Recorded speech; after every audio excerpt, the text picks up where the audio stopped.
and Taguig 2nd District Representative May Amparo Pami J. Zamora. Before we open the floor for media questions, let us give our honorable guest to give their short opening remarks. Good morning to everyone. Welcome back sa ating Young Guns Tuesday. Medyo matagal-tagal tayo nawala. As usual, we'll just take in your questions about concerns. Kung gusto nyo naman about love, nako. May dalawang single po dito. Baka gusto nyo sila naman yung gawan nyo ng kwento. But thank you to our media friends. We're up to ready to take in your questions for today. Good morning sa ating mga kaibigan sa media. The Young Guns are here and we're ready to take on your questions. And excited din po tayo kasi mamaya darating na yung ating mga Olympians. Mamayang 6:00 ang dating nila. So we're very excited for that also. Good morning po sa ating mga kaibigan sa media. It's good to see you all again on home turf. We're excited to have your questions and I hope we'll be able to elucidate more on them. Salamat po. Maayong buntag kanatong tanan. It's been a while. And, we welcome all questions that you bring forth. Again, in the spirit of transparency, we'll answer each and every question with utmost transparency and honesty and based on at least what the House sees, the particular issues or maybe legislative movements that are being circulated. So again, thank you everyone for this opportunity. Maraming salamat po. Tina Panganiban Perez from GMA 7 for today's first question. Good morning po. Si Congressman Paulo Duterte po ay nag-file ng bill para po sa mandatory random drug testing every 6 months for all elected and appointed government officials. Tapos meron din pong provision doon for voluntary drug testing for everyone running in elections. Ano pong masasabi niyo doon? Maybe we can start with Kong Migs as Vice Chair po of the Civil Service and Professional Regulation Committee. Parang wala akong choice. Ako talagang inuna mo, Tina, ha? Yes po, ma'am. Well, with any legislator naman, they're welcome to file bills, right, that they deem fit. But as a legislator, I hope lahat naman tayo, as legislators kami dito, alam naman namin yung mga rules na we file, not just to file, but the intent is good, and I hope the intent for this is good.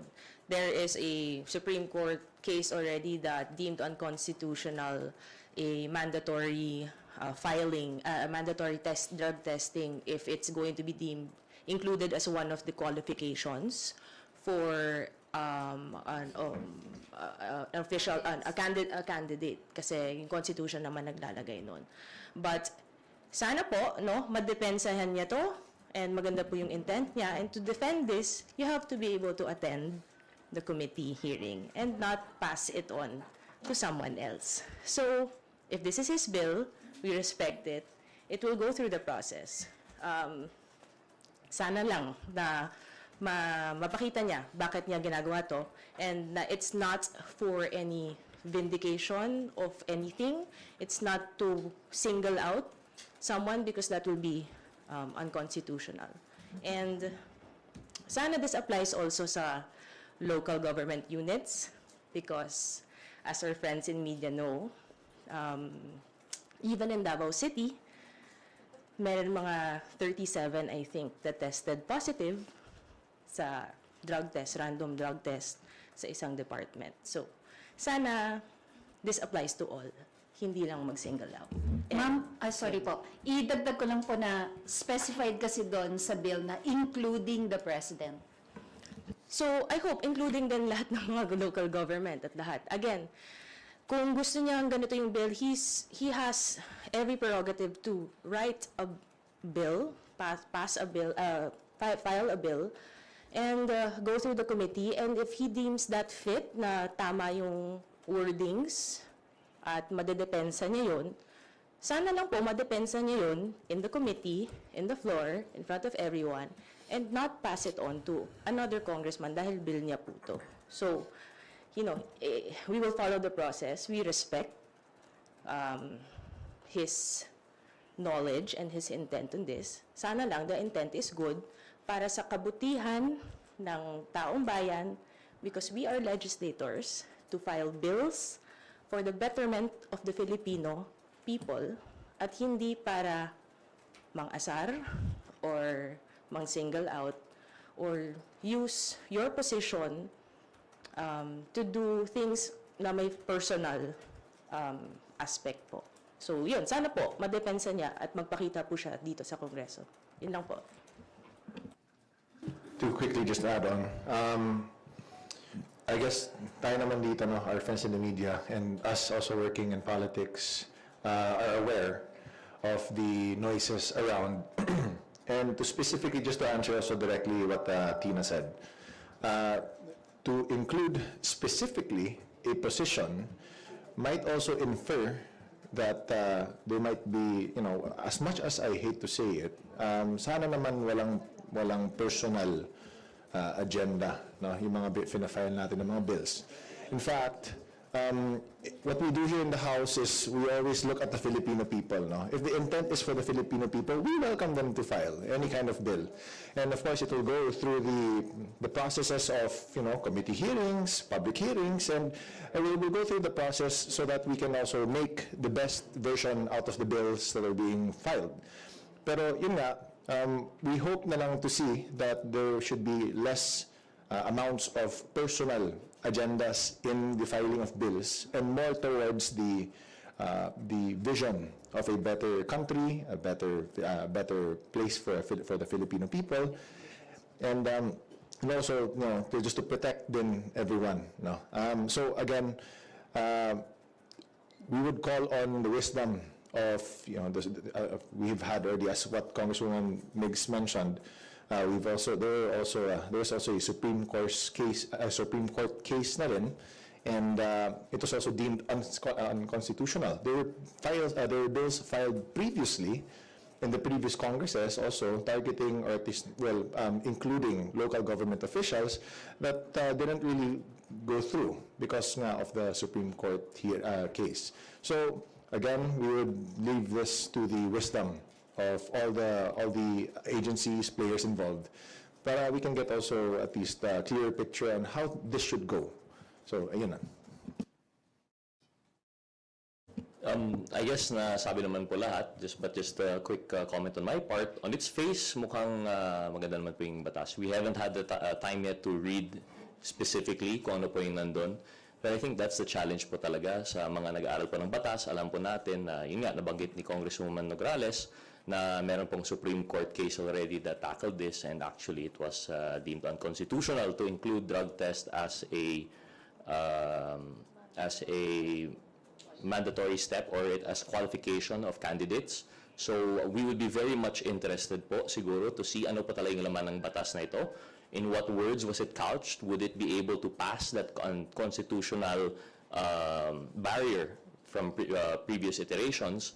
And I think yun po yung talagang mahirap po dito. Madali lang po mag-file ng panukalang batas, madali maglagay ng magandang explanatory note na clickbait or catchy, pero it really comes down to the quality of the legislation. And I think we're excited, hopefully, to see our esteemed colleague na mag-attend po sa hearings and defend this bill. And we'd like to see his opinions po kung paano po ito magpapasa sa committee. And we're excited to tackle it naman po. Yun na po. Again, lilinawin namin, no, para sa amin dito, maganda yung intensyon ni Congressman Paulo Duterte. Having said that, mas excited po kami na makasama siya sa committee hearings. Pag pinatawag na to ng tamang komite, excited po kaming makasama siya. Maging malinaw po tayo doon. Maraming salamat po. Vivian Gulia from Channel 2. Yes, good morning. Follow-up lang po. What can you say about the timing of the filing nitong panukalang batas na ito after nang mag-resign from the Marcos Jr. Cabinet yung kapatid ni Representative Duterte? And what about, I'm curious lang din ako kung saan kayo nanggagaling when you were parang asserting na dapat ay para mag-attend to defend the bill yung author nitong panukalang batas. And meron po bang rights na ma-violate kung mapapasa po itong panukalang batas na ito? Well, wag natin pangunahan kung anong rights ma-violate because the committee still has to hear on this, no? Sa amin lang, on the timing, it's within his right to file, anyone's right to file with, regardless of what had happened externally. Kasi every congressman, as part of their job, is really supposed to be filing bills that they think would be good for their constituents or the country. So, wag natin lagyan po siguro ng connection ang mga bagay-bagay. That's an unfair insinuation. And let's listen to the committee in any committee hearing for any congressman. If you are the author of a bill, you really do have to show up and defend your bill and explain why you want that bill to pass to the committee, for the committee members to pass it, and then later on in plenary, for the majority, at least majority of the House members, to support your bill. So, kailangan talagang pumasok, pumunta doon, at i-depensa ang bill to the best way that a legislator can. Siguro yun lang po.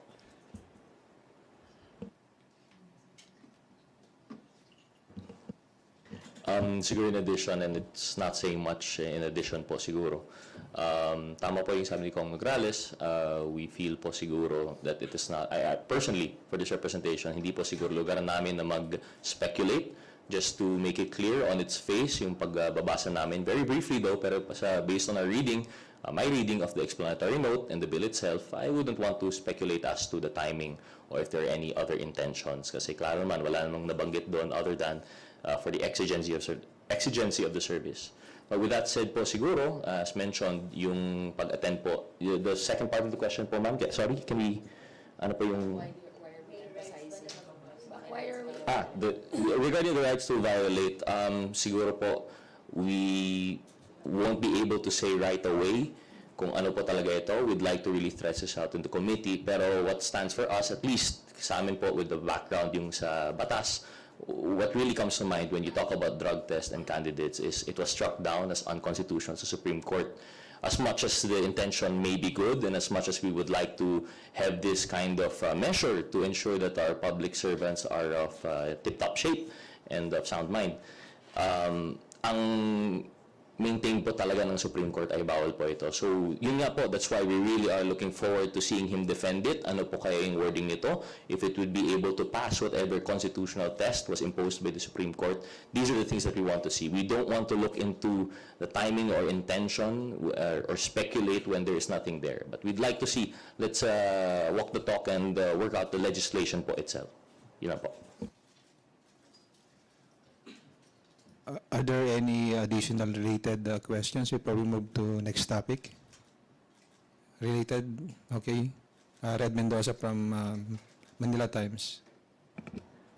Good morning po. Of course, this is related, yun nga, yung file na, yung bill na final nga ni Congressman Duterte nga, is related nga doon sa sinasabing pasabog daw nung sinasabing former lover ni Congressman Torrendo, si Cathy Binag, na sinasabi nga na nagda-drugs nga raw yung si BBM. And dinamay na rin pati yung anak, yung first family na rin. So, I mean, of course, when you say the timing is not suspect, pero it's still suspect pa rin. But what is your take on this?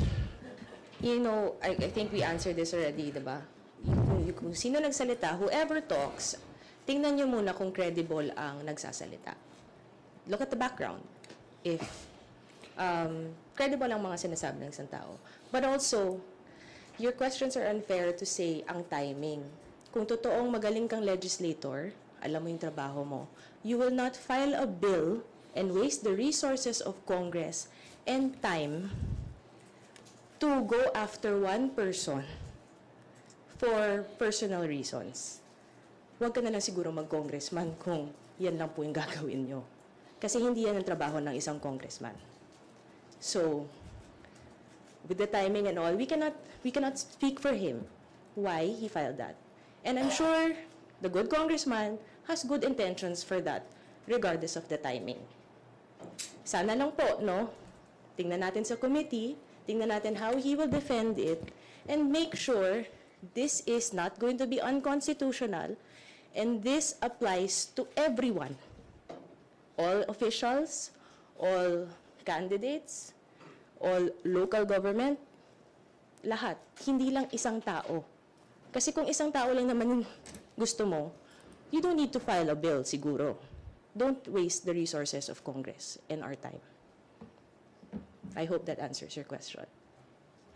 Just to add quickly lang, we get the line of questioning, and professionally speaking, in the standpoint of a legislator, we are trained to look at the best interests of the Filipino people, regardless of what's happening to us, what's happening to the world. Our interest is in the Filipino people and the Philippines in general. So, to preface a question with the timing of it all, I agree with Congresswoman Nograles when she says that first look at the source. Credible ba? There were many it was really debunked. The issue was already debunked way back. So, sa atin naman, to try to prod that even further might incite or might also bring about unnecessary comments that may distract us already from the job that we're trying to do. So, sa atin naman, again, as a legislator, all of us are trained to look at the interests of the Filipino people, regardless of timing. So, I just wanted to make that clear. Kasi kami, ginagawa lang namin yung trabaho namin. We are being paid by the government's money, which means that also our mandate, our direction has to be also for the good of the Filipino people, the taxpayers' money. Diba? So, we hope na lang that while this is a hot topic for the media, we hope that the words that we share regarding this topic are also hold water. And, kasi once napapatulan natin ito, dadami din yan eh. Di ba? So, ayun lang, iwas lang tayo sa ganun ng mga klase. And let's focus on what is important. Thank you. Okay, Red. Siguro in addition lang po. Sige, sir, go ahead, sir. Sorry. In agreement po siguro what they mentioned. Thank you again, Sir Red, for the non-controversial question.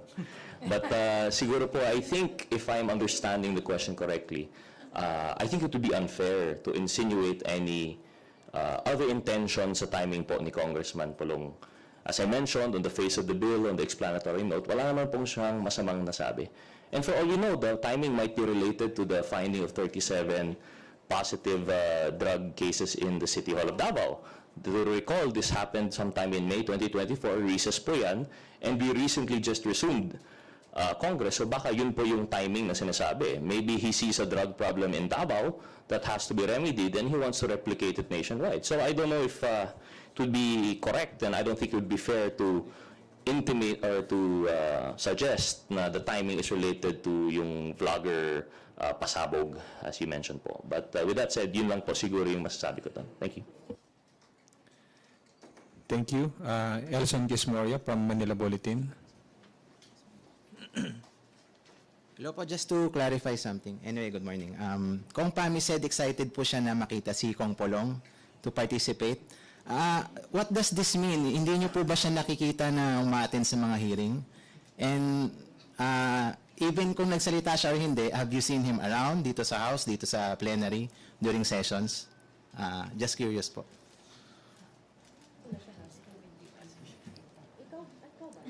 Sa lahat po, sa lahat. Sa lahat ba? Hindi, excited talaga ako kasi siguro hindi ko siya nakakasabay lang sa mga hearing. Posibleng iba yung mga committee na kinabibilangan ko at kinabibilangan niya. Kaya excited naman po ako na pag tinalakay itong bill na to ay makasama naman siya. Ako, siguro babalik ko yung tanong sa inyo. Nakita niyo na ba? Tumatawa kayo, tinatanong ko. Sa live stream lang po kasi yung No, I'm just kidding. But have you seen him around, just your personal, ano po, if you've seen him around lately? Personally, I haven't seen him here nor in Davao. So, kayo tatanungin ko, nakita niyo na ba? Kayo, yun na. Pati sa Davao, hindi ko nakikita. Gusto ko nga sana eh. Okay. How about in plenary po? Plenary. If you look around po sa plenary, have you seen him there? Ako, our seats are relatively close. I've seen him once, a few months ago. Like last year? A few months ago. A few months I've seen him once, tapos na I shook hands with him na rin. A few months ago. Once. Di ba nagda-Davao? Nag-date tayo sa Davao, nag-date tayo. Kita ba natin? Off record yun. Hindi, pero like, ako, I'm from Davao Oriental and I have to pass through Davao din, no, on the way home. Ako, I cannot really say, pero yung mga tao doon naman sa Davao Airport, nakakausap ko naman rin doon. And usually, they see me more. You know, they see Congresswoman Migs a lot, they see me a lot, but I cannot speak for the rest, no. Pero yun nga, just to stick to your question, I've seen him once and shook hands with him once, a couple of months ago. I need to know, sir, kung this year ba o last year? Wala ko. It's so long ago, hindi ko na naalala eh. Pero yeah, Sona po, Sona. Okay. someone else sat in his chair nung SONA. Ha? Former congressman yung nakaupo doon kasi wala, vacant yung seat na nung SONA eh. So naging seat for a guest yung For a former congressman. Sige po, thank you. Thank you. Thank you. Another related question. Sorry, hindi nyo pa rin sinagot yung tanong ko. Kayo ba? Nakita nyo ba? Sagutin nyo na, kayo talaga. Yun lang po. Para pantay tayo dito, di ba? Yun lang. Nakita nyo naman. At least kayo nakikita nyo. Okay. Ayun. At least malinaw, di ba? Thank you. Another related question from Rosalie Casop from UNTV. Alright po, tanong ko lang po regarding dun sa inihaing panukalang batas, lalo na po at na-mention nyo na maganda naman po yung layunin. So, will you support the bill? As the question to supporting, really, if the intent is to try to qualify an official as somebody who is not a user, then I would personally think na that's good, di ba? Kasi naman, you want also your leaders to be, you know, of sound mind and of sound body, di ba? Common sense.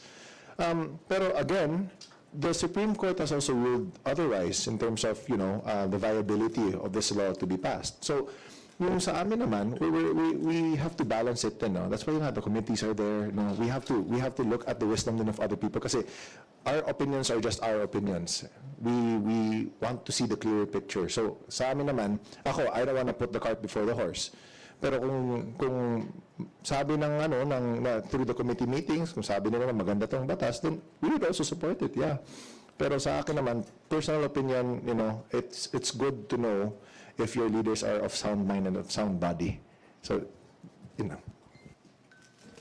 Personally, after looking into it sa committee, if really there are grounds na hindi siya magiging unconstitutional, it is equally applied to everyone, especially also the LGUs. Babalik ko nga, kasi alarming nga yung nangyari sa Davao that even part ng City Hall, 37 tested positive. So dapat may ganun din for not just Davao, all other local governments, all officials involved, government. Kasi the Filipinos deserve nga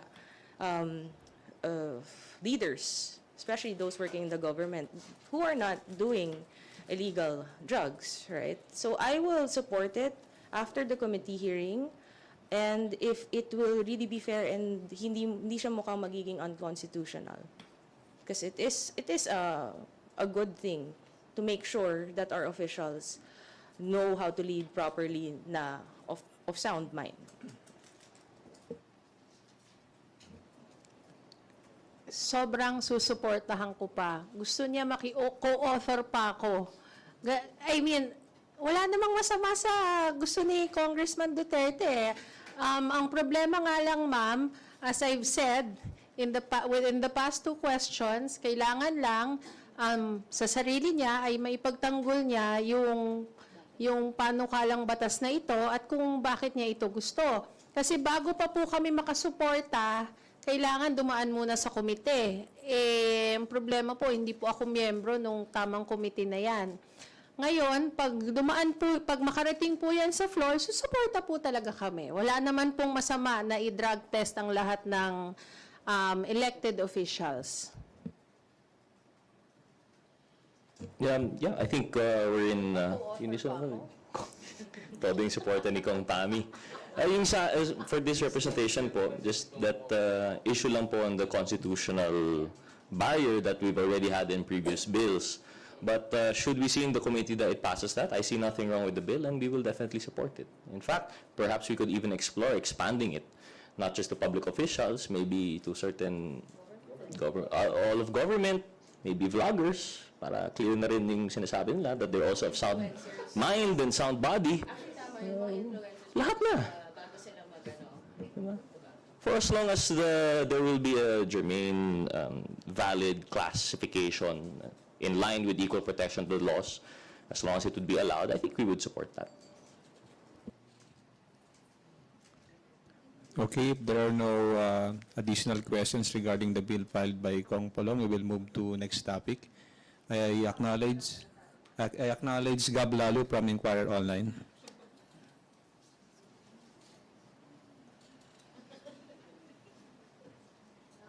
Hello po, good morning po. Kagabi po kasi may Facebook Live po si former President Duterte. Not that we want to talk about the Dutertes lang, pero nag-Facebook Live siya. Tapos marami siyang sinabi actually, yung meron tungkol sa fake videos na supposedly gumagamit daw si Presidente ng illegal na bawal na gamot. Meron din tungkol dun sa Quad Committee hearings. Actually, marami siyang sinabi. Meron din doon sa Pogo na dapat daw ni-regulate na lang para meron pa ring revenue yung gobyerno. Siguro po, una, napanood niyo po ba? At pangalawa, may reaction po ba kayo regarding this? Yung mga statements niya?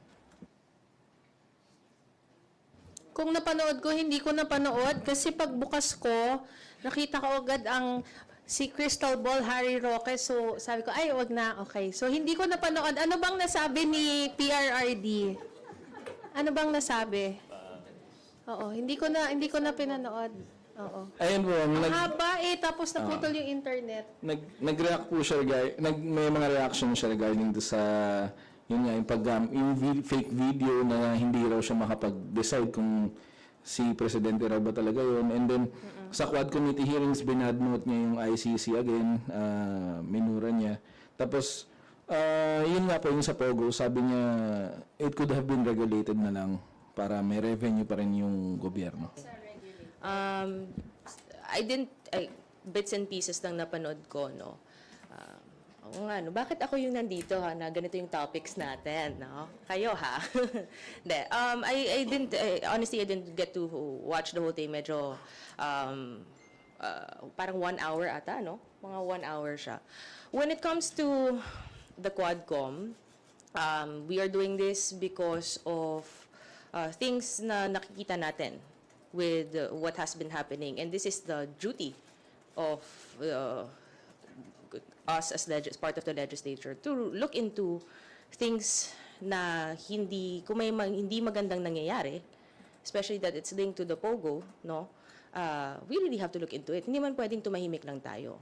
So, with respect to what the former president said about sana pala ni-regulate ang Pogo, this was during the time na administration po niya.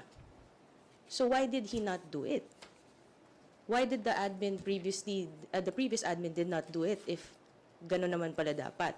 I think, when I was still a lawyer then, hindi pa ako nakaupo during the time na, kumakalat na yung mga videos ng mga ibang mga binubugbog, di ba? Nakita natin yon mga 2020, 2021 na, di ba, kumakalat yon.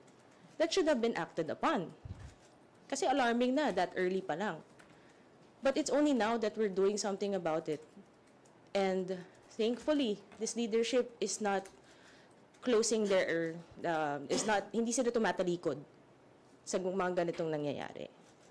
The president is of course free to say what he wants to say, his opinion on what he thinks. And Wala naman pong masama doon. We respect that. He is free to talk. It's freedom of speech naman. Saan mga sinasabi po niya, we respect that. But also, I hope things that are being said, not just the former president, but anyone, even influencers, even those who are getting interviewed, back all the things that they say with facts. Because we are living in a time na nakakatakot to spread misinformation, to do disinformation. And in the time of AI, na marami ng mga deep fakes, kawawa naman yung mga bata na hindi na nila alam kung ano yung totoo at hindi.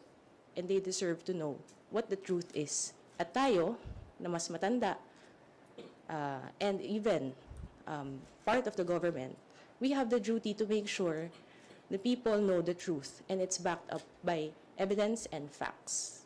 So, yun lang po. I didn't also watch the whole video, no? Pero I got the piece of the, yung sa fake video na inaalud ni former president. And as I mentioned earlier, no, it was already debunked.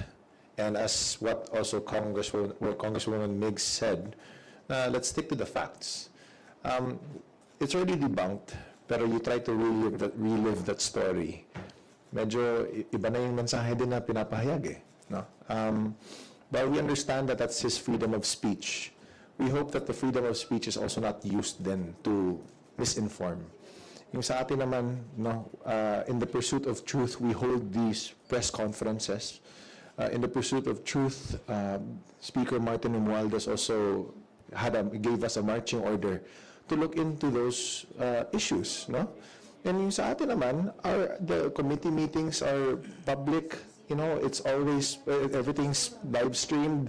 Yung Quadcom, in particular din, live stream din yun, di ba? So, I mean, like, mala-live stream yan, it will be a public hearing for everyone to know what the truth is, based on facts and evidence. So, yung sa atin lang, we hope na lang po that the people can discern kung ano ba talaga yung totoo, ano ba talaga yung hearsay, and na at least everybody gets to make an informed decision.